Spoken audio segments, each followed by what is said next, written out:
আবার নীলে গুলছে, এই আবার নীলে গোলা।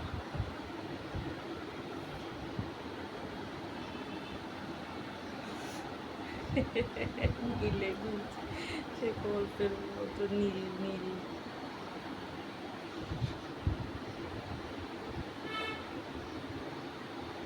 খুব সবাই এটা করলেই আমার মাসি মেয়ের কথা মনে পড়ে।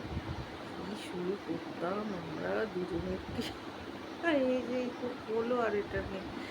ও বাবা, তারপরে তো সেই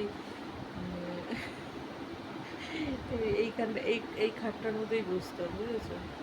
তারপরে এবার দুজনে তো আটতাম না এই ইসের মধ্যে, এই স্ক্রিনের মধ্যে। তারপরে একটু শুয়ে নিতাম, শুয়ে নিয়ে তাও দেখা যায় না, একবার ও ধরে একবার আমি ধরি। কী করবো, হ্যান্ডেল ব্যথা হয়ে যাচ্ছে, হাত ব্যথা হয়ে যাচ্ছে। তারপর একবার ওর ওড়না আমি করছি, একবার আমার ওড়না ও করছে, এই নিয়ে নিয়ে সে বিকট বিকট মুখ করে টোরে ছবি টবি তুলে এবার শুয়ে শুয়ে দেখো কতটা হলো, কেমন হলো দেখতে। তো ভালোই লাগে, সময়টা কাটেই আর কি। সব ফাঁকিবাজ ছেলে মেয়েদের এইসবই সময় কাটে।